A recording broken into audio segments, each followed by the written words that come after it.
વિદ્યાર્થી મિત્રો, Chanakya school of સાયન્સમાં આપનું હાર્દિક સ્વાગત છે. વિદ્યાર્થી મિત્રો, ફિઝિક્સ કે ફંડે ચેનલમાં આપનું હાર્દિક સ્વાગત છે. આજે આપણે તરલના યાંત્રિક ગુણધર્મોનો 5મો વિડીયો લેક્ચર લઈને આવી ગયા છીએ. ચોથા વિડીયો લેક્ચર આગળ ઓલરેડી 4 વિડીયો લેક્ચર્સ થઈ ગયા છે. જો તમારે એ જોવાના બાકી હોય તો પ્રથમ તમે એ વિડીયો લેક્ચર્સ કમ્પ્લીટ કરો અને પછી આપણે આગળ અહીંયા વાત કરીએ. ઓકે, ચલો તો આજે સ્ટાર્ટ કરવાના છીએ 5મું વિડીયો લેક્ચર, અને જેમાં આપણે ભણવાના છીએ ઊંડાઈ સાથે દબાણમાં થતો ફેરફાર. આપણે આગળના વિડીયો લેક્ચરમાં એટલે કે ચોથા વિડીયો લેક્ચરમાં જે ભણી ગયા એને થોડુંક એક વખત રિવાઇઝ કરી લઈએ, યાદ કરી લઈએ. તો એમાં આપણે જે ભણ્યા હતા એ કહ્યું તો કે ભાઈ પ્રવાહી સ્તંભ દ્વારા લાગતું દબાણ, એનું આપણે સૂત્ર મેળવ્યા હતા P=ρg(h). એના પછી આપણે વાત કરી હતી કે ભાઈ દબાણ માટે જે સાધન આવે છે, યંત્ર આવે છે, એ યંત્ર કઈ રીતનું હોય છે ને એની રચના કેવી હોય છે, અને એના પરથી આપણે કઈ રીતના દબાણ મેળવી શકીએ છીએ. તો એનું ફોર્મ્યુલા હતું P=kx/a. બરોબર ને. એ શું છે તો આડછેદ ક્ષેત્રફળ કોનો, તો પિસ્ટનનો આડછેદ ક્ષેત્રફળ. એક્સ શું છે તો સ્પ્રિંગ જે કે શું છે, સ્પ્રિંગ અચળાંક છે. અને એ એક્સ શું છે તો એક્સ જે હતું એ આપણું સ્પ્રિંગમાં કેટલું દબાણ થાય છે, મતલબ સ્પ્રિંગ કેટલું દબાય છે, અને એ જે કેટલું સ્થાનાંતર પામે છે એ આપણે એક્સ મળ્યું હતું. બરોબર ને. તો એ આખું ઓલરેડી ભણી ચૂક્યા છો. જો તમારે બાકી હોય ભણવાનું તો તમે એક વખત એ વિડીયો જોઈ લેજો, બહુ મજા આવશે. અને એના પછી આપણે જોયું હતું કે પાસ્કલનો નિયમ. પાસ્કલનો નિયમ શું છે એ ઓલરેડી આપણે ભણી ચૂક્યા છીએ. પાસ્કલનો નિયમ શું કહે છે કે સ્થિર તરલમાં જો આપણે ગુરુત્વાકર્ષણ બળને અવગણવામાં આવે, સ્થિર તરલમાં ગુરુત્વાકર્ષણ બળને અવગણવામાં આવે તો દરેક બિંદુ પર દબાણનું મૂલ્ય કેવું હશે, સરખું હશે. દરેક બિંદુ પર દબાણનું મૂલ્ય કેવું હશે, સરખું હશે. આ આપણને પાસ્કલના નિયમ પરથી. પણ ત્યાં કન્ડિશન શું હતી કે ભાઈ ગુરુત્વાકર્ષણ બળને આપણે અવગણ્યું હતું. પણ જો તમે હકીકતમાં જોવા જાઓ, વાસ્તવિક લાઈફમાં જોવા જાઓ તો આપણે ગુરુત્વાકર્ષણ બળને અવગણી શકીએ નહીં. તો હવે આપણે વાસ્તવિક લાઈફમાં કઈ રીતના આ દબાણ શોધવામાં આવે છે એનું સૂત્ર તારવવાનું છે. અને એ સૂત્ર તારવવા માટે આપણે આ ટોપિક લીધો છે કે ઊંડાઈ પર દબાણમાં થતો ફેરફાર. જેમ જેમ ઊંડાઈમાં આપણે નીચે ઉતરતા જઈએ પાણીની અંદર અથવા તરલની અંદર અથવા પ્રવાહીની અંદર, તો એના દબાણમાં શું ફેરફાર જોવા મળે છે, કેટલો ફેરફાર જોવા મળે છે, એ આપણે આજે ભણવાનું છે. ને આના મહત્વના મુદ્દાઓ અને એના ઉપરના પ્રશ્નો પણ સોલ્વ કરવાના છે. ઓકે, ચલો તો આજનું લેક્ચર આપણે સ્ટાર્ટ કરીએ. સૌથી પહેલાં હું તમને અહીંયા જે પણ થિયરી ભણાવવાની છે, પહેલાં હું તમને ફિગર પર બધું સમજાવી દઉં. તમે ફિગર એક વખત સમજી જશો ને તો થિયરી તમને ફિગર પરથી જ આવડી જશે. તો સૌથી પહેલાં ફિઝિક્સમાં મતલબ કોઈ પણ થિયરી તૈયાર કરવી હોય તો જે એ થિયરીની ફિગર તમને ખ્યાલ હોય અથવા એ ફિગર થ્રુ તમે જો થિયરીને ભણશો તો તમારી જે થિયરીને સોલ્વ કરવાની પદ્ધતિ છે એકદમ સરળ થઈ જશે. કઈ રીતના તો હું અહીંયા તમને સમજાવું છું. ઓકે, ચલો તો સ્ટાર્ટ કરીએ. હવે આપણે શું કર્યું, એક પાત્ર લીધું અને એ પાત્રની અંદર આપણે પ્રવાહી ભરી નાખ્યું. માનો કે આ મારી પાસે એક પાત્ર છે અને એ પાત્રમાં આપણે ρ ઘનતા ધરાવતું એક પ્રવાહી જે છે એ એની અંદર આપણે ભરી નાખ્યું. બરોબર. આ પાત્રમાં આપણે ρ ઘનતા ધરાવતા પ્રવાહીને ભરી દીધું છે. હવે એ પાત્રમાં આપણે એક ખંડ ધારી લઈએ. આ આપણે અહીંયા એક નળાકાર ખંડ ધારી લીધો, એક નળાકાર ધારી લીધું. બરોબર ને. હવે આ જે નળાકાર છે એનું આડછેદ ક્ષેત્રફળ એ આપી દીધું છે અને એની ઊંચાઈ આપણને અહીંયા કંઈક h આપી દીધી છે. એની ઊંચાઈ જે આપી છે એ કેટલી આપી દીધી છે, h આપી દીધી છે, અથવા આપણે ધારી લીધી છે. બરોબર. એક નળાકાર ધારવાનું છે. કોની અંદર તો કે ભાઈ ρ ઘનતા ધરાવતા તરલની અંદર આપણે એક નળાકારનો ખંડ ધારવાનો છે. પ્રવાહીનો એક આપણે નળાકાર ખંડ ધાર્યો. પ્રવાહીનો નળાકાર ખંડ ધાર્યો તો એ નળાકાર ખંડનું આડછેદ ક્ષેત્રફળ એ છે ને એની ઊંચાઈ h છે. બરોબર. હવે આના પર પાણી અથવા તરલ છે, પ્રવાહી દ્વારા એના પર એક દબાણ મતલબ એક બળ લાગે છે. માનો કે આ જે સપાટી એને 1 નંબર આપી દઈએ ને આ જે સપાટી છે એને 2 નંબર આપી દઈએ. ચલો આ ફિગર હું અહીંયા નીચે બનાવું જેથી કરીને તમને સમજવામાં કોઈ ડિફિકલ્ટી રહે નહીં, સમજવું એકદમ ઇઝી થઈ જશે. ઓકે, આ ફિગરમાં શું થશે કે આપણે પાણીના પેલા લાઇન્સ બનાવી છે તો એ સમજવામાં તમને ડિફિકલ્ટી થઈ શકે. તો હું અહીંયા એક નળાકાર જે અંદર લીધું છે ને નળાકાર ખંડ, એ નળાકાર ખંડને અહીંયા બનાવી દઉં છું. ઓકે, એની ઊંચાઈ આપણે કેટલી લીધી, h લીધી છે. એનું આડછેદ ક્ષેત્રફળ કેટલું લીધું છે, એ લીધું છે. આને આપણે સપાટી 1 નામ આપી દઈએ ને આને આપણે સપાટી 2 નામ આપી દઈએ. બરોબર. હવે જે આ ઉપરની સપાટી છે એના ઉપર તરલ દ્વારા લાગતું બળ કયું છે તો કે ભાઈ F1 જેટલું બળ લાગે છે. તરલ દ્વારા અહીંયા કેટલું બળ લાગે છે? F1 જેટલું લાગે છે. અને અહીંયા ઉપરની તરફ જે તરલ દ્વારા લાગતું બળ જે છે એ કેટલું છે? F2 છે. હવે દબાણના ફોર્મ્યુલા પરથી આપણને ખ્યાલ આવે કે દબાણ ઇઝ ઇક્વલ ટુ શું થાય? P is equal to F by A. તો F શું થઈ જશે? P ઇન્ટુ A થઈ જશે. બરોબર ને? તો પહેલી સપાટી પર સપાટી 1 ઉપર લાગતું દબાણ જે છે એ આપણને કેટલું મળશે? તો એ P1 મળશે ને P1 અને એના પર લાગતું બળ જે છે એ P1 ગુણ્યા A થઈ જશે.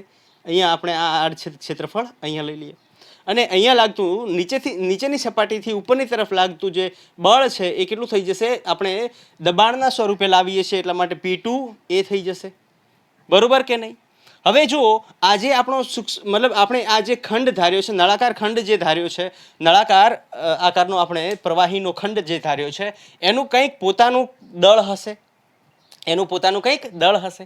માનો કે આનું પોતાનું કંઈક દળ એમ ધારી લીધું આપણે. તો એના મધ્યબિંદુ પરથી નીચેની તરફ કંઈક બીજું બળ લાગે છે ને એ બળ કયું? તો કે ગુરુત્વાકર્ષણ બળ અથવા એને આપણે વજન બળ પણ કહીએ છીએ. ને એ કેટલું લાગે છે? તો કે એ mg જેટલું લાગે છે. એ કેટલું લાગવાનું છે? mg જેટલું નીચેની તરફ લાગે છે. હવે તમે આ બધા બળો છે એને આપણે થોડુંક સમજી લઈએ કે ભાઈ જુઓ તમે F1 બળ જે છે એ નીચેની તરફ અધો દિશામાં લાગી રહ્યું છે. વજન બળ જે છે એ પણ નીચેની તરફ અધો દિશામાં લાગી રહ્યું છે. અને F2 બળ જે છે એ ઉર્ધ્વ દિશામાં એટલે કે ઉપરની તરફ લાગી રહ્યું છે. તરલ અહીંયા કેવું છે? સ્થિર છે. અને સ્થિર તરલ હોય એની અંદર ધારેલો જે ખંડ છે એના ઉપર કોઈ મતલબ તરલ સ્થિર હોવાના કારણે એના પર લાગતું એ જે ખંડ છે એ કેવો હશે? સંતુલિત અવસ્થામાં હશે. એના પર કોઈ પ્રકારના બળ ચોખ્ખું બળ જે છે એ કેવું લાગે છે? શૂન્ય લાગે છે. તો આ સંતુલિત અવસ્થામાં હોવાના કારણે એના ઉપર લાગવાવાળું ચોખ્ખું બળ જે છે એ કેવું થઈ જશે? શૂન્ય થઈ જશે. ક્લિયર કે નહીં?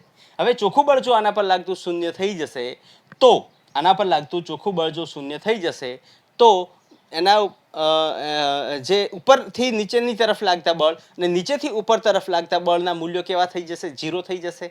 તો જો આની આપણે ફ્રી બોડી ડાયાગ્રામ બનાવીએ તો ફ્રી બોડી ડાયાગ્રામ કંઈક આવી રીતના બનશે. જો હવે નીચેની તરફ લાગતું બળ કયા? તો કે એક તો નીચેની તરફ લાગતું બળ F1 એટલે કે P1A અને બીજું નીચેની તરફ લાગતું બળ કયું? તો કે ભાઈ mg એટલે કે વજન બળ. અને ઉપરની તરફ લાગતું બળ કેટલું? તો કે P2A. બરોબર કે નહીં? ઉપરની તરફ લાગતું બળ P2A. અહીંયા સુધી ક્લિયર? ઓકે. હવે આ સમીકરણ મતલબ આ સંતુલિત અવસ્થા હોવાના કારણે આ સમીકરણને આપણે શું કરશું? સોલ્વ કરશું. ને સોલ્વ કરશું તો આપણને જે સમીકરણ મળશે એ શું મળશે? તો કે ભાઈ ઊંડાઈ સાથે દબાણમાં થતા ફેરફારનું દબાણ જે છે મને ઊંડાઈ સાથે દબાણમાં થતો ફેરફારનું સૂત્ર આપણને અહીંયા મળશે. ક્લિયર? ખ્યાલ આવી ગયો? તો ફિગર તમને સમજાઈ ગઈ. તો હવે આપણે થિયરી પર જઈએ. ક્લિયર? હવે થિયરી પર જઈએ. થિયરીમાં આપણે એવું લખશું કે એક પાત્ર આપણે લીધું છે. ઓકે, એક પાત્રમાં સ્થિર તરલ, એક પાત્રમાં રો ઘનતા ધરાવતું સ્થિર તરલ છે. ચલો હું અહીંયા લખાઈ દઉં છું જેથી કરીને આપણો ટાઈમ વેસ્ટ થાય નહીં. ઓકે, એક પાત્રમાં ધારો. ઓકે, તો આપણે અહીંયા શું કર્યું કે ભાઈ એક પાત્રમાં રો ઘનતા વાળું પાણી અથવા પ્રવાહી ભરવામાં આવે છે અને તેમાં આકૃતિમાં દર્શાવ્યા મુજબ એ આડછેદ ક્ષેત્રફળ અને h ઊંડાઈ અથવા ઊંચાઈ ધરાવતું નળાકાર ધારવાનું છે. બરોબર? ક્લિયર અહીંયા સુધી? અચ્છા, હવે નળાકાર ધારી લીધું. હવે તમે જુઓ કે આ જે નળાકાર ધાર્યું છે એની અલગ અલગ સપાટી પર અલગ અલગ કંઈક બળ લાગી રહ્યું છે. આપણે આ નીચેનું ઉપરનું જ કેમ લીધું? અહીંયા ને અહીંયા જ કેમ લીધું? તો સમક્ષિતિજમાં જે છે ને એ આપણે આગળ હું ટોપિકમાં લખાવાનો છું. સમક્ષિતિજમાં લાગવાવાળા બળો જે છે એનું મૂલ્ય શૂન્ય થઈ જશે. બરોબર ને? એનું મૂલ્ય શૂન્ય થઈ જશે. એટલા માટે આપણે સમક્ષિતિજ એટલે કે આ સાઈડ અહીંયાથી લાગતા બળ અને અહીંયાથી લાગતા બળને અહીંયા આપણે લીધા નથી. કેમ નથી લીધા એ હું આગળ તમને સમજાવવાનો છું. બરોબર? આ તો શું ક્યારેક ખ્યાલ આવે, છોકરાઓ પૂછે કે સર આ ઉપરથી ને નીચેથી જ કેમ લીધું, કેમ આ બાજુ ને આ બાજુથી ન લીધું? તો એની પાછળનું રીઝન છે કે સમક્ષિતિજમાં બળનું મૂલ્ય કેવું હોય છે? સરખું હોય છે. બરોબર ને? સમક્ષિતિજમાં બળનું મૂલ્ય સરખું હોય છે. એનું પણ આપણે એક નાનું ડેરિવેશન કરી લઈશું એટલે તમને ખ્યાલ આવી જશે. ઓકે, અને એટલા માટે આપણે એને બંને બાજુથી આનું મૂલ્ય આ મૂલ્ય એકબીજાને કેન્સલ કરશે. પણ અહીંયા જે છે મૂલ્ય બદલાશે. કેમ મૂલ્ય બદલાશે? કેમ કે અહીંયા વજન બળનો રોલ આવે છે અને આ જગ્યા પર લાગતું મતલબ વજન બળ જે છે એના માટે અહીંયા આપણે કન્સેપ્ટ આખો બદલાઈ જશે. સમજાવીશું, આગળ બધું સમજાવવાનું છું, તમે ગભરાઓ નહીં. ઓકે, ચલો. તો હવે જુઓ તમે કે સપાટી 1 પર લાગતું બળ, બરોબર ને? ઓકે, તો આપણે લખી શકીએ કે પ્રવાહી દ્વારા લાગતું બળ, તો એ કેટલું થઈ જશે? તમે જુઓ અહીંયા પ્રવાહી 1 પર લાગતું મતલબ પ્રવાહી દ્વારા સપાટી 1 પર લાગતું બળ આપણે કેટલું લીધું છે? તો કે ભાઈ F1 = P1A. આને ઇક્વેશન નંબર 1 આપી દો, બરોબર? એવી જ રીતે પ્રવાહી દ્વારા સપાટી 2 પર લાગતું બળ, તો એ આપણને કેટલું મળે છે? તો કે ભાઈ F2 = P2A. આ ઇક્વેશન નંબર 2 થઈ જશે. અચ્છા, હવે હજી આના પર એક બળ લાગે છે. કયું બળ લાગે છે? વજન બળ લાગે છે. હવે તમે જુઓ કે આ જે બળ છે, પ્રવાહી દ્વારા સપાટી 1 પર લાગતું બળ જે છે એ કઈ દિશામાં લાગે છે? અધો દિશામાં કે ઉર્ધ્વ દિશામાં? નીચેની તરફ લાગી રહ્યું છે. એટલે આ જે લાગે છે એ કઈ દિશામાં લાગે છે? અધો દિશામાં લાગે છે, બરોબર? સપાટી 2 પર જે બળ લાગી રહ્યું છે F2, એ કેવી રીતના લાગી રહ્યું છે? ઉપરની તરફ લાગી રહ્યું છે. એટલે એ કઈ દિશામાં આવે છે? ઉર્ધ્વ દિશામાં લાગે છે. ઉપરની તરફ ઉર્ધ્વ દિશામાં આવી જશે, અધો દિશા નીચેની તરફ આવી જશે. હવે વાત કરીએ કે એના પર એક ઓર વજન લાગે છે, અને એ વજન એટલે એનું વજન બળ. એક ઓર બળ લાગે છે, એ બળ એટલે એનું વજન બળ. અને એ વજન બળ કેટલું થશે? તો આપણે લખી શકીએ કે પ્રવાહી ના નળાકાર ખંડ પર લાગતું વજન બળ, તો એ વજન બળ W = અહીંયા કેટલું મળશે આપણને? mg. ને એ કઈ દિશામાં લાગશે? એ કઈ દિશામાં લાગશે? તો ભાઈ અધો દિશામાં આવશે. એની ડાયરેક્શન કઈ હશે? ભાઈ ગુરુત્વ બળ તો નીચેની તરફ, વજન બળ જે છે નીચેની તરફ લાગશે. તો આ જે સમીકરણ છે એ સમીકરણ નંબર 3 થઈ જશે. ક્લિયર અહીંયા સુધી? હવે તમે જુઓ અહીંયા તરલ કેવું છે? સ્થિર છે.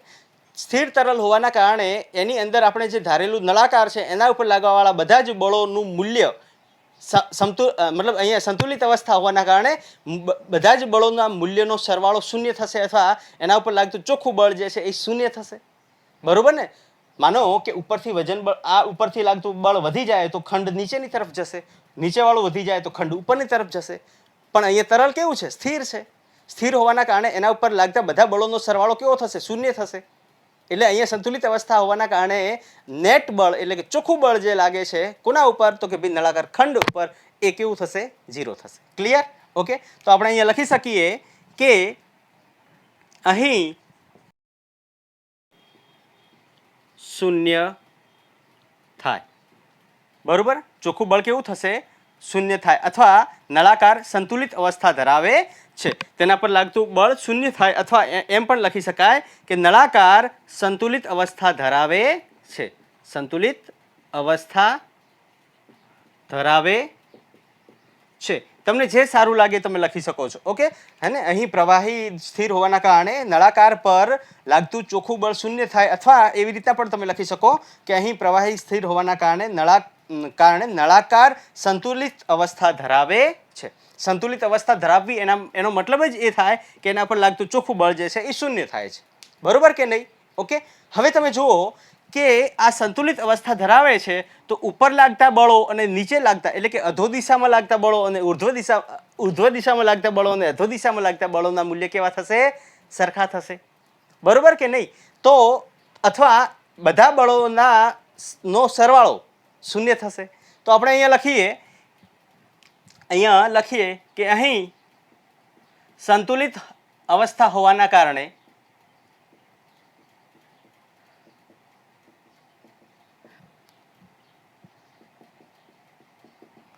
કન્ડિશન શું થશે કે ભાઈ પહેલા આપણે વાત કરીએ કે ભાઈ ઉપર લાગતા બળો, બરોબર? ઉપર લાગતા બળોનો સરવાળો અને નીચે લાગતા બળોનો સરવાળો કેવો થશે? શૂન્ય થશે. તો હું અહીંયા લખી શકું આવી રીતના P2A ઉપર લાગતું બળ = નીચે લાગતા બળો, તો કે P1A + mg થાય કે નહીં? આ બંનેનો શું થઈ જશે? અહીંયા સરવાળો થઈ જશે, નીચે લાગતા બળોનો સરવાળો થઈ જશે.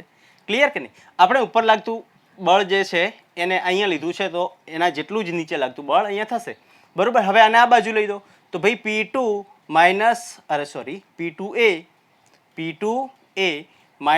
- P1A ઇઝ ઇક્વલ ટુ આપણને શું મળશે mg, અને આ જે સમીકરણ છે એને આપણે સમીકરણ નંબર 4 આપી દઈએ. ઓકે, આ જે સમીકરણ છે એને આપણે સમીકરણ નંબર 4 આપી દઈએ. તો આપણને કેટલા સમીકરણ મળ્યા? એક આ પહેલું સમીકરણ મળ્યું, બીજું આ સમીકરણ મળ્યું, અને ત્રીજું આ સમીકરણ મળ્યું, ચોથું જે છે એ કંઈક આવી રીતના સમીકરણ આપણને મળે છે. હવે અહીંયા એમ દળની ક્યાંય વાત કરવામાં આવી નથી, તો ઘનતાની વાત કરવામાં આવી છે. તો આપણી પાસે ઘનતાનું ફોર્મ્યુલા છે, બરોબર ને? તો આપણે લખી શકીએ કે ઘનતાના સમીકરણ પરથી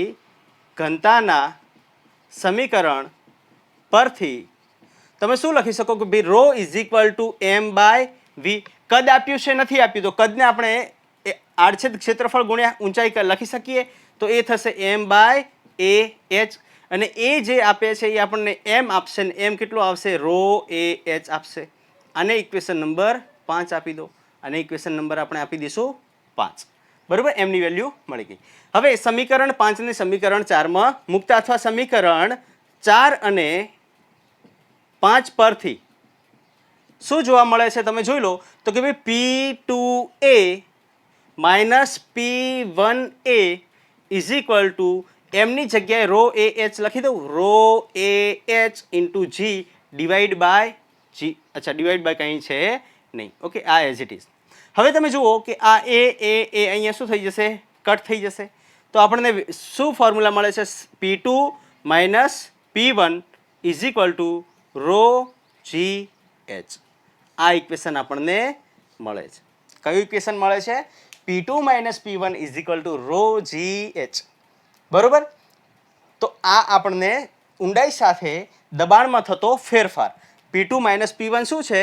દબાણમાં થતો ફેરફાર, ડેલ્ટા પી, અને એ આપણને કેટલો મળે છે? તો કે ભાઈ રો જી એચ જેટલું મળે છે. ક્લિયર? રો જી એચ જેટલું મળે છે. જલ્દીથી આટલું લખી નાખો, હું એક વખત જોઈ લઉં. ભાઈ ક્લિયર દેખાય છે ને? યસ, ક્લિયર, એકદમ ક્રિસ્ટલ ક્લિયર છે. ઘણીવાર બ્લર થઈ જાય છે, એટલા માટે જોવું પડે છે. જલ્દીથી ફિગર પહેલાં બનાવી દો. તો ફિગર હું ઇરેઝ કરવા માંગુ છું, કેમ કે આપણે આગળ હજી આ સમીકરણને વ્યવસ્થિત રીતે તારવવું છે. લખાઈ ગયું?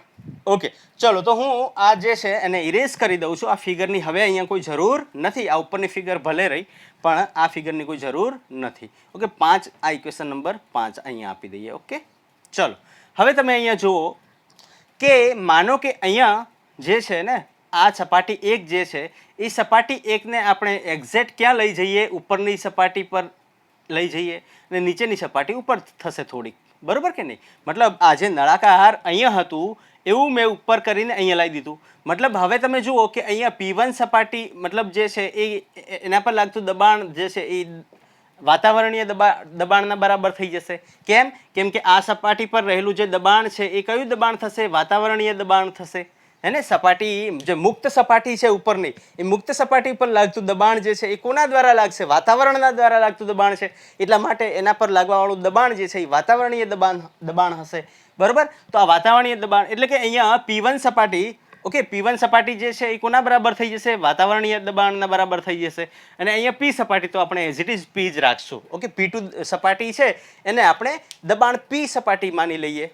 બરોબર ને? ઓકે, તો આપણે લખીએ, જો P1 is equal to PA હોય, P1 is equal to PA હોય, અને P2 is equal two P હોય.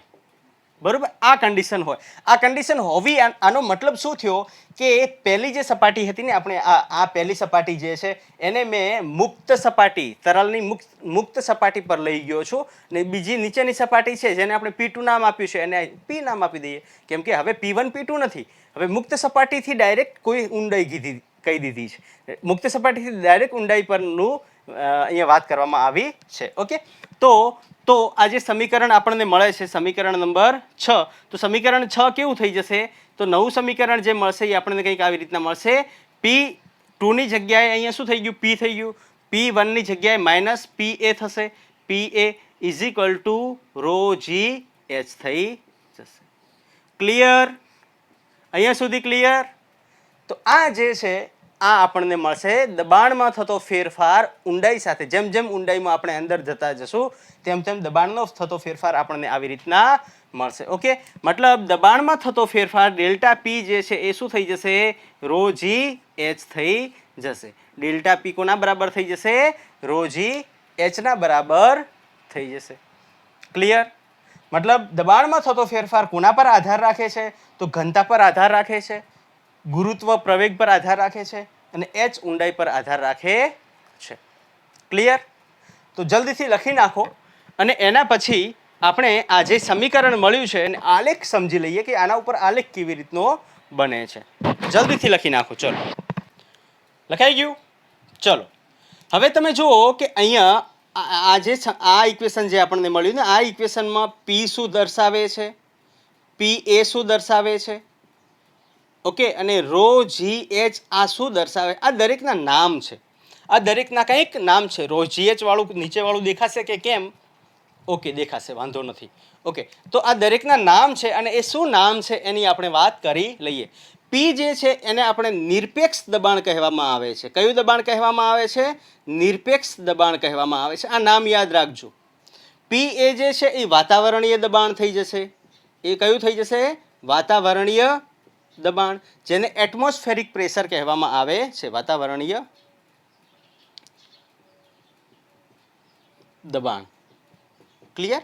અને રોજી એચ જે છે એને ગેજ પ્રેશર અથવા ગેજ દબાણ કહેવામાં આવે છે. રોજી એચ જે છે એને ગેજ પ્રેશર અથવા ગેજ દબાણ કહેવામાં આવે છે. હવે આ ગેજ દબાણ કેમ કહેવામાં આવે છે? કેમ કે એ ગેજ દ્વારા, મતલબ ગેજમાં જે આપણને દબાણ બતાવવામાં આવે છે એ ગેજ પ્રેશર થઈ જાય છે. એનું ગેજ એટલે કે એનું માપન કરવાનું ઇન્સ્ટ્રુમેન્ટ, સાધન, એમાં જે દબાણ મળે છે એ આપણને આ ગેજ દબાણ મળે છે. હે ને? ગેજ દબાણ મળે છે. આના ઉપર પ્રશ્ન હું કરાવું છું, ડોન્ટ વરી, તમે ગભરાતા નહીં. તમે પહેલાં જલ્દીથી આટલું લખી નાખો. એના પછી આપણે ખાલી આલેખની વાત કરી લઈએ અને આલેખની વાત કર્યા પછી 2-4 મહત્વના મુદ્દાઓ છે, એ મુદ્દાઓ પણ આપણે ક્લિયર કરી દઈએ અને પછી પ્રશ્નો પર જઈએ. લખી નાખો. ચલો ચલો બેટા, તો લખાઈ ગયું? ચલો, તો હવે આપણે આના પર આલેખ કઈ રીતનો બને છે એનો આલેખને સમજી લઈએ.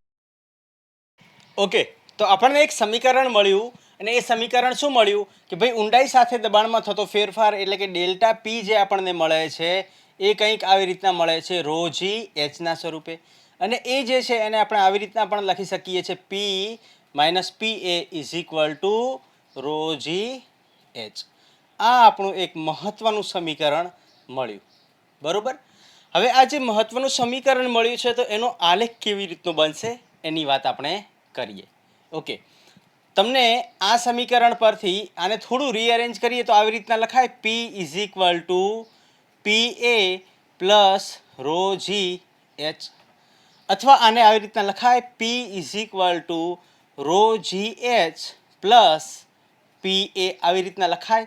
યસ, આપણે અહીંયા ખાલી રીઅરેન્જ કર્યું છે. આવી રીતના લખી શકાય. આ સમીકરણ તમને કદાચ ખ્યાલ હોય તો આપણે આલેખ જે છે, આલેખનું મેં ચેપ્ટર ઓલરેડી કરાવી દીધું છે. તમને ના ખ્યાલ હોય તો હું નીચે ડિસ્ક્રિપ્શનમાં પણ આપું છું ને પોસિબલ હશે તો આઈ બટન પર પણ આપી દઈશ. ઓકે, તો તમે જુઓ તો કે ભાઈ P is equal to rho G h plus P A. અચ્છા, તો આવું જ ઇક્વેશન ક્યાંક આવું જોવા મળ્યું હતું, Y is equal to M X plus C. યાદ છે? જો યાદ ના હોય તો મેં આલેખમાં તમને આ બહુ જ મસ્ત રીતે કરાવેલું છે. તમે એક વખત આલેખમાં જઈને જોઈ લેજો, તમને ખ્યાલ આવી જશે. એને સીધી રેખા દ્વારા, સીધી રેખાનો બનતો આલેખ. અને આ આલેખ આપણને કઈ રીતના મળે? માનો કે આ જે છે આ વાય અક્ષ છે, આ વાય અક્ષ છે. આ સી શું છે? તો વાય અક્ષ પરનો છેદ છે. સી શું છે? અહીંયા વાય અક્ષ પરનો છેદ છે. એમ શું છે? તો કે ભાઈ જે આપણો આલેખ બને છે એનો ઢાળ છે. આ એમ શું છે? ઢાળ દર્શાવે છે. અને એક્સ શું છે? તો આ જે ભૌતિક રાશિ છે જેમાં મતલબ જે આપણી વધતી જાય છે આ એક્સ છે. બરોબર કે નહીં? ઓકે, એક્સ આપણું મતલબ એક એક્સ વાય અક્ષ અને એક્સ અક્ષ છે. બસ, તો અહીંયા વાય અક્ષની જગ્યાએ શું આવી ગયું છે? દબાણ આવી ગયું છે.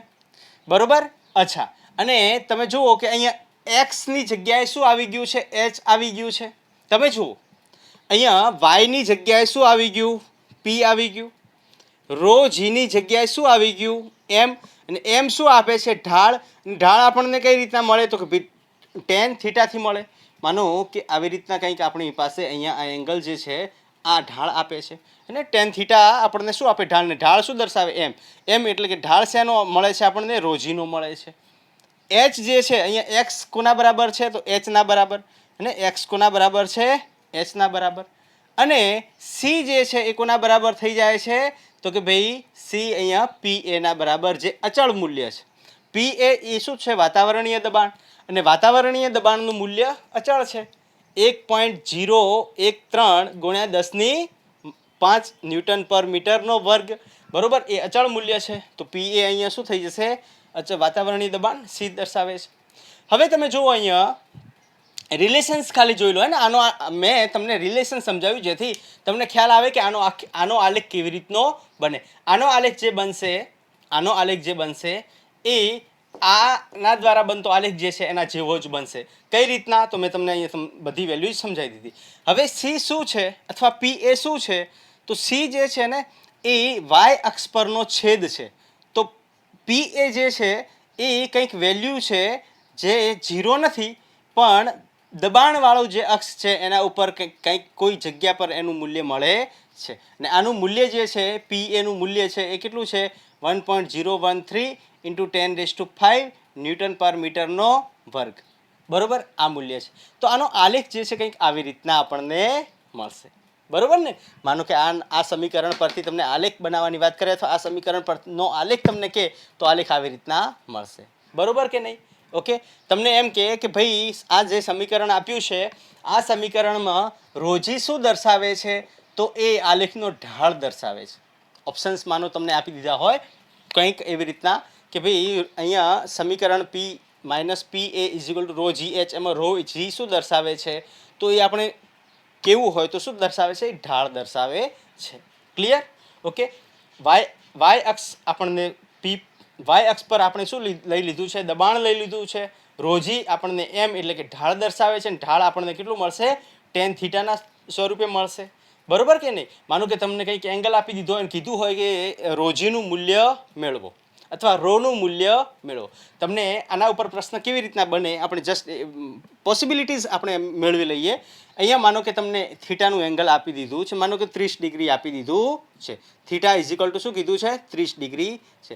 એટલે પ્રશ્ન એમ છે કે ભાઈ દબાણ વર્સેસ ઊંડાઈ, દબાણ વર્સેસ ઊંડાઈ, ઓકે, દબાણ વર્સેસ ઊંડાઈનો આલેખ જે છે એમાં જે આપણો રેખીય આલેખ બને છે એ કેટલો ખૂણો બનાવે છે? સમક્ષિતિજ સાથે 30 ડિગ્રીનો ખૂણો બનાવે છે. તો પદાર્થની ઘનતા શોધો. પદાર્થની ઘનતા કેટલી થશે એ શોધો. બરોબર, તો આપણને ખ્યાલ છે ભાઈ, ચલો 45 લઈએ. હે ને, 45 ડિગ્રી બનાવે છે. 45 ડિગ્રી બનાવે છે. ઓકે, 45 ડિગ્રી બને તો આની ઘનતા શોધો. તો ઘનતા માટે હવે આમાં ગભરાવાની કોઈ જરૂર જ નથી. આપણને ખ્યાલ છે કે ભાઈ ઢાળ જે છે એનાથી આપણને શું મળે છે? રોજીનું મૂલ્ય મળે છે.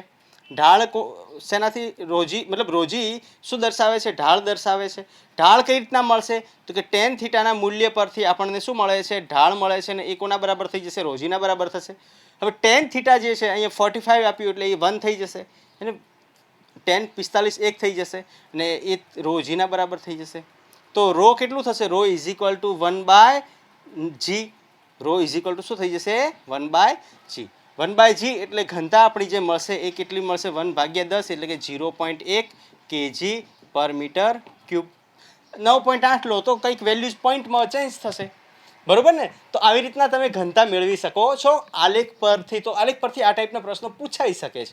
મેઇન તો આના ઉપર જે પ્રશ્ન પૂછાય છે ને એ કેવો કે ભાઈ આનો આલેખ કેવો થાય? તો આવો થાય.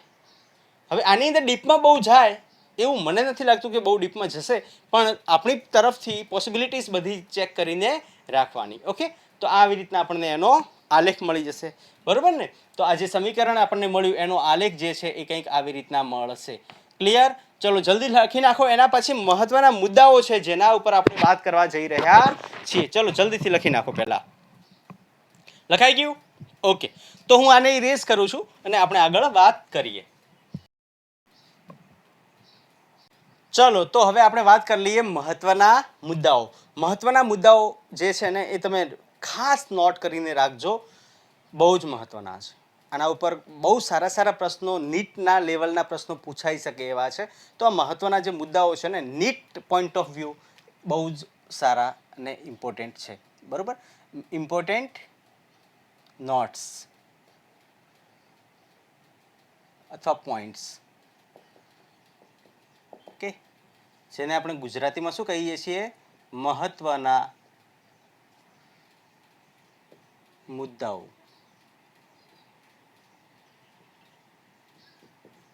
મહત્વના મુદ્દાઓ. ક્લિયર અહીંયા સુધી? ઓકે, ચલો હવે વાત કરીએ મહત્વના મુદ્દાઓ. આપણી પાસે જે ઇક્વેશન મળ્યું એ ઇક્વેશન શું છે?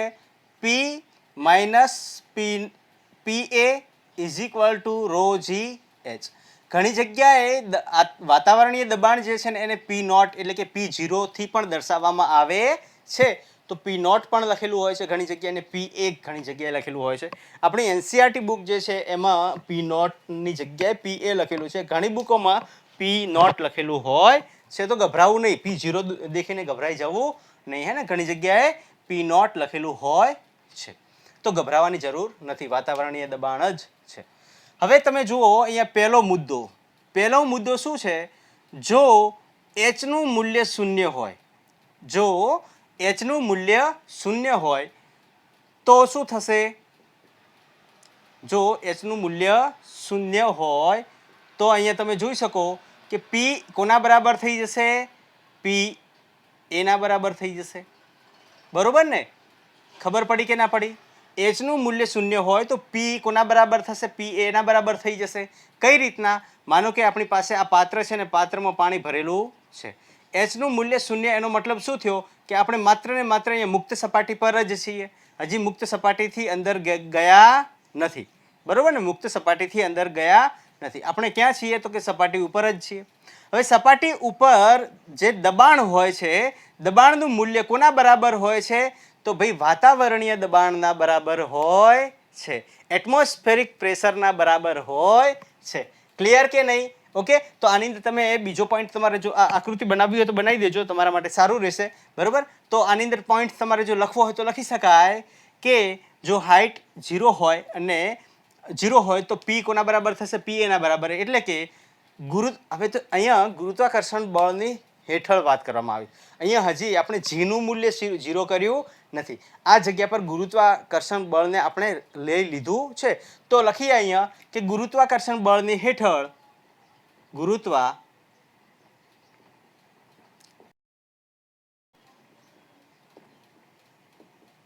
થાય છે.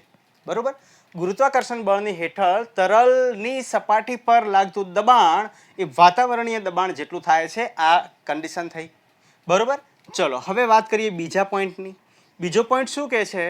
કે જો જીનું મૂલ્ય શૂન્ય હોય, અહીંયા આ સમીકરણમાં તમે જોશો ને જીનું મૂલ્ય, હવે તમે જુઓ એચનું મૂલ્ય શૂન્ય થશે, આખે આખું શૂન્ય થશે, એટલે પી માઇનસ પી નોટ શું થઈ જશે? 0 થશે. આ સમીકરણ કેવું થશે? P minus P A is equal to 0, અને એના પરથી આપણને મળશે P is equal to P A. બરોબર ને? ઓકે, આ કન્ડિશન થઈ. હવે જો જીનું મૂલ્ય શૂન્ય હોય તો, બરોબર, શૂન્ય હોય તો પી કોના બરાબર થશે?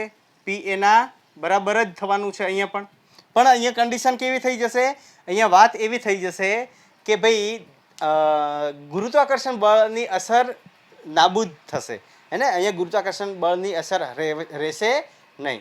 બરોબર ને? તો ગુરુત્વ પ્રવેગ રહિત અથવા ગુરુત્વાકર્ષણ બળની અસર રહિત કન્ડિશન આવી ગઈ અહીંયા, હે ને. ગુરુત્વાકર્ષણ બળની અસર રહિત અહીંયા કન્ડિશન આવી જશે. તો આપણે કહી શકીએ કે ભાઈ ગુરુત્વાકર્ષણ બળની અસરને અવગણતા, બરોબર, પાત્રમાં રહેલા તરલની અથવા પ્રવાહીમાં દરેક બિંદુ પર દબાણનું મૂલ્ય જે છે એ કેવું થશે? સમાન થશે. ઓકે, તો હું અહીંયા લખી દઉં છું, તમે જલ્દીથી એને નોટ ડાઉન કરતા જાઓ.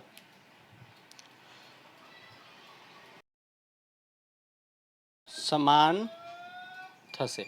ક્લિયર અહીંયા સુધી? જો ગુરુત્વાકર્ષણ બળની અસરને અવગણવામાં આવે એટલે કે G ઇઝ ઇક્વલ ટુ 0 હોય તો અદબનીય પ્રવાહીની અંદર દરેક બિંદુ પર દબાણનું મૂલ્ય જે છે એ કેવું થશે?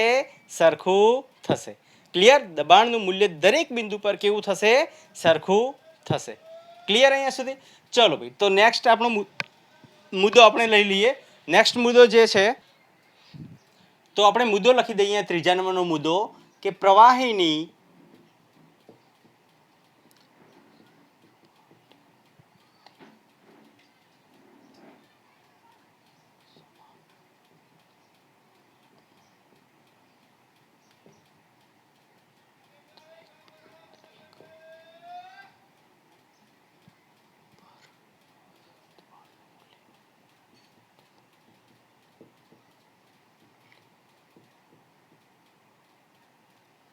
સમાન થાય અથવા હોય છે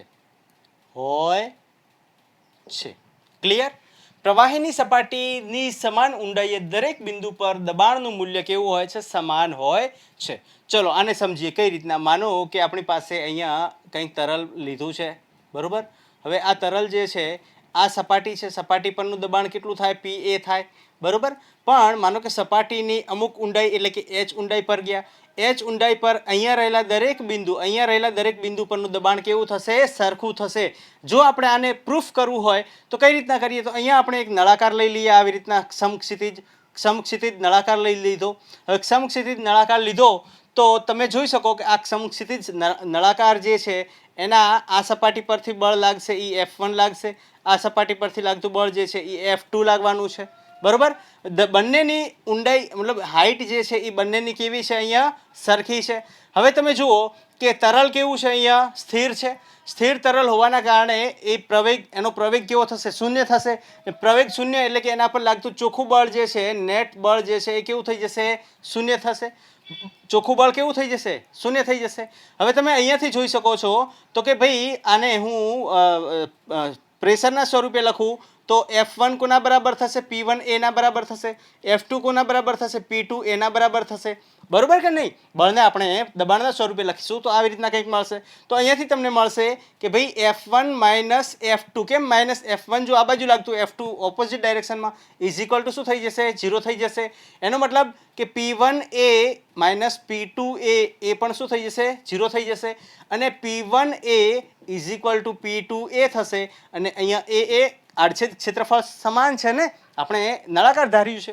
નળાકાર ધાર્યું તો P1 કોના બરાબર થઈ જશે? P2 ના બરાબર થઈ જશે.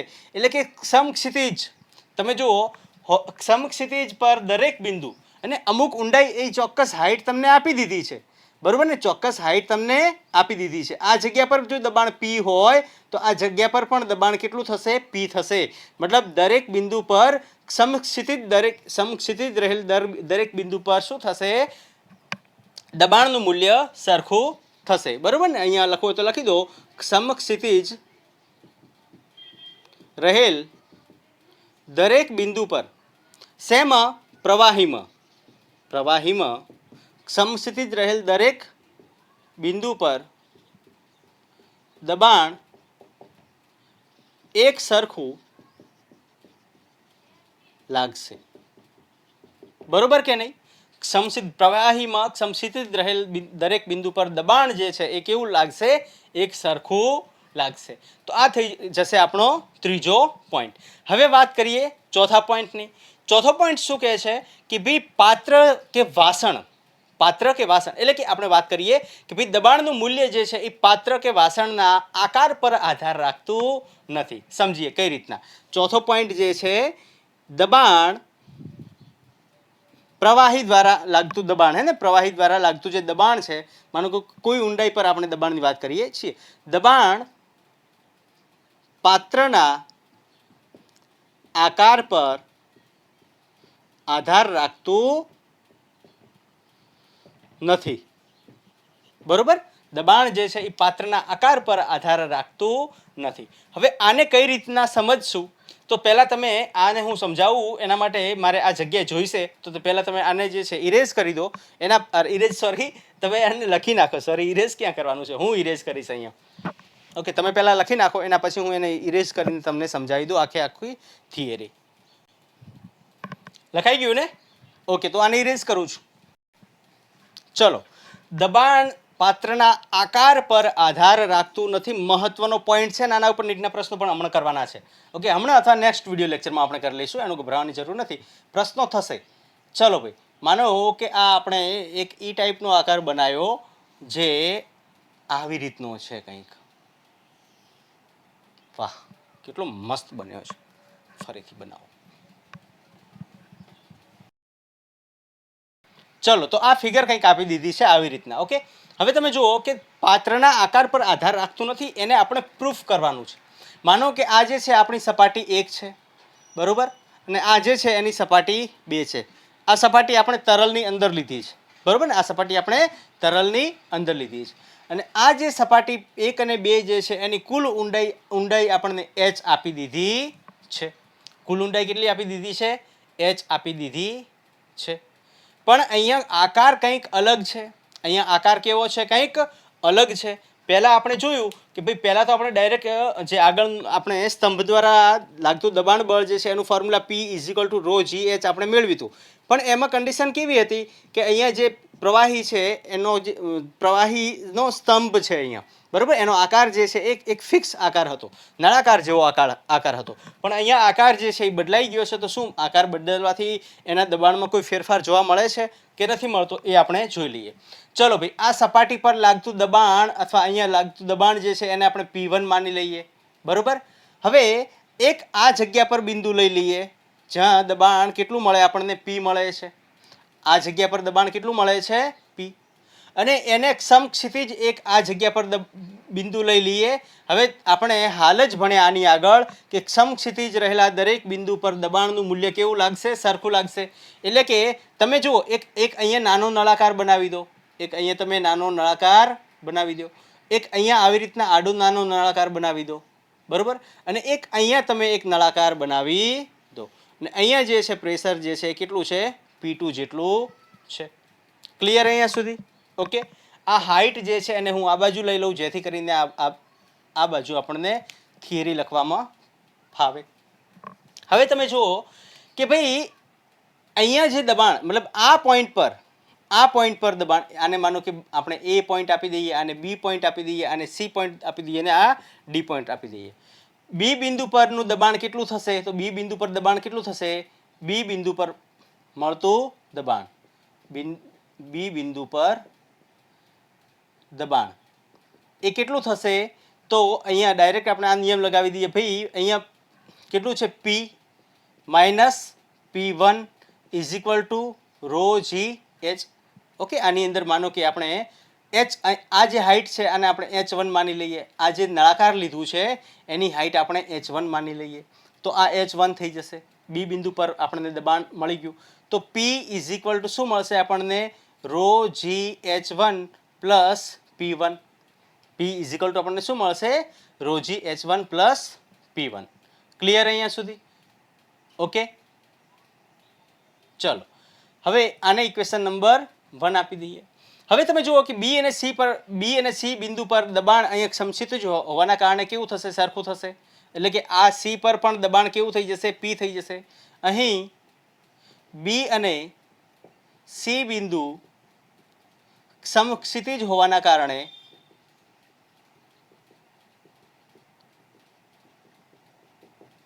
સમાન રહેશે, હોવાના કારણે દબાણ સમાન રહેશે, બરોબર. મતલબ B બિંદુ પરનું દબાણ અને C બિંદુ પરનું દબાણ કેવું થશે? સરખું થશે. ક્લિયર?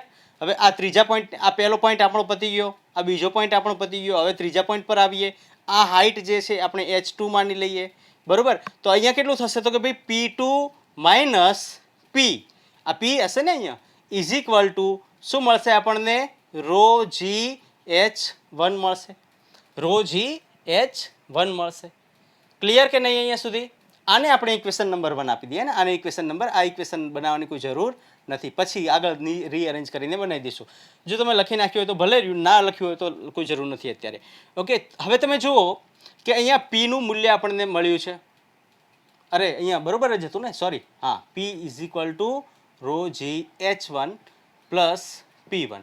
આ ઇક્વેશન પહેલું બરોબર જ હતું, આમાં કંઈ ચેન્જ ન કરતા. ઓકે, સોરી, ચેન્જ ન કરતા.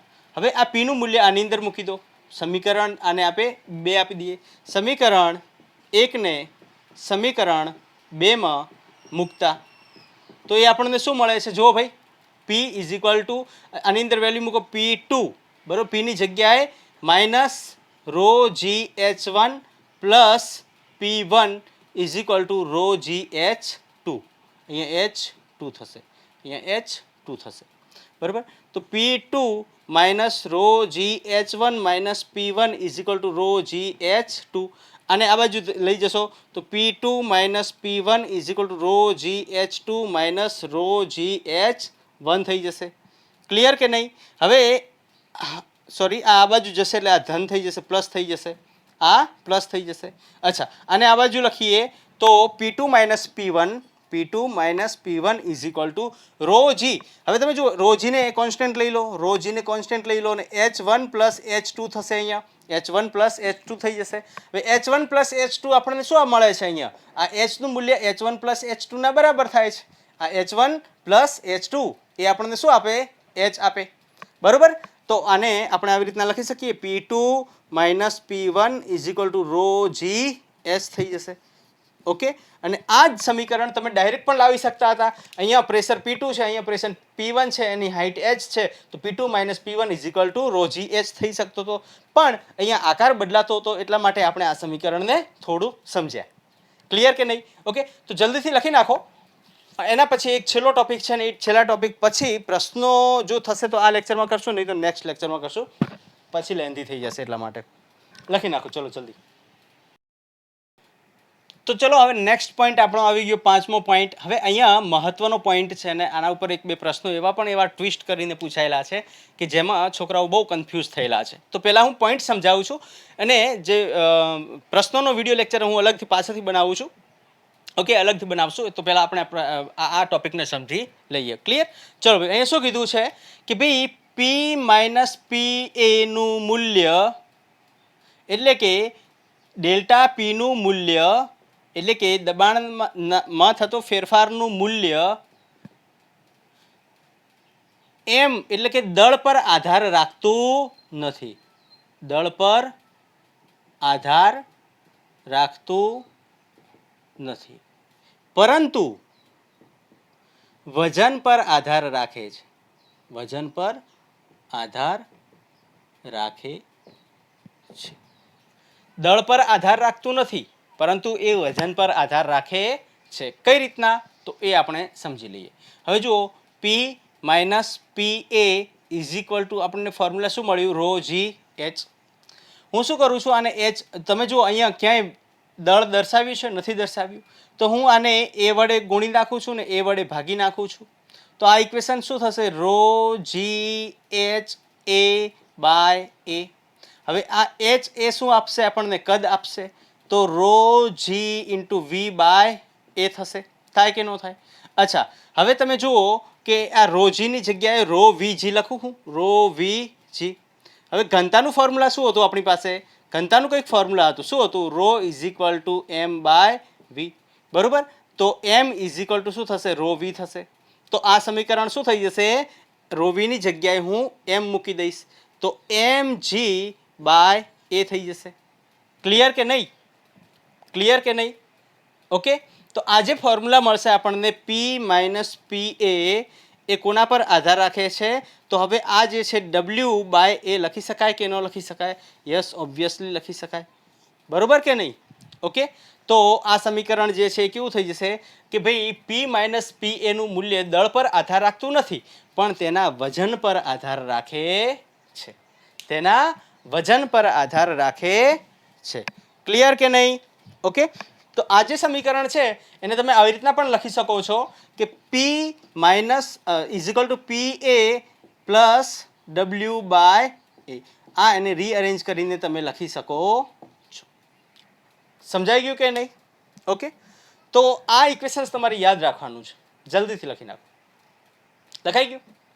ઓકે, ચલો. તો આજનું લેક્ચર જે છે અહીંયા સુધી જ રાખશું. બહુ લેન્ધી થઈ ગયું છે, મને ખ્યાલ છે બહુ લેન્ધી થઈ રહ્યા છે લેક્ચર્સ, બટ તમારે ભણવાનું છે, ઘણું બધું તમારે બાકી છે. તો સિલેબસને ધ્યાનમાં રાખીને હું થોડું વધારે લેન્ધી બનાવું છું વિડીયો. ડમરૂ કભી ભી બજ સકતા હૈ. તો આપણે ડમરૂ વાગે ત્યારે પછી ખેતી કરવા ઊભું નથી થવાનું, અથવા ત્યારે આપણે ભણવા ઊભું થવાનું નથી. ડમરૂ ગમે ત્યારે વાગી શકે છે. તમે જો મોટિવેશનલ વિડીયો ના જોયો હોય તો હું અહીંયા આઈ બટન પર આપી દઈશ, તમે એક વખત એ મોટિવેશનલ વિડીયો જોઈ લેજો, મજા આવશે. હે ને? ડમરૂ કભી ભી બજ સકતા હૈ. ઠીક હે? તો જે અહીંયા કરાવ્યું છે તમે નોટ ડાઉન કર્યું છે, એને રિવિઝન કરતા રહેજો, બરોબર. કંઈ પણ ડાઉટ હોય મને તમે કમેન્ટ કરી શકો છો. તો આજનું લેક્ચર અહીંયા સુધી જ રાખશું. નેક્સ્ટ વિડીયો લેક્ચરમાં આપણે ભણવાના છીએ આના ઉપરના નીટના પ્રશ્નો. અને માનો કે આ આખું સ્થિર તરલ ધરાવતું વાસણ છે, પાત્ર છે, એ પાત્રને પ્રવેગ આપવામાં આવે તો એની અંદરથી કેટલું પાણી ઢોળાઈ જશે, કેટલું પ્રવાહી ઢોળાઈ જશે, અને કેટલું પ્રવાહી અંદર રહેશે, એ બધા બહુ મસ્ત અને ટ્રીકી પ્રશ્નો સોલ્વ કરવાના છે. તો નેક્સ્ટ વિડીયો લેક્ચર એકદમ રોમાંચક થવાનો છે, ગભરાવાની કોઈ જરૂર નથી. હું અહીંયા બેસ્ટ રીતે તમને મટીરિયલ પ્રોવાઈડ કરવાનો પ્રયત્ન કરી રહ્યો છું.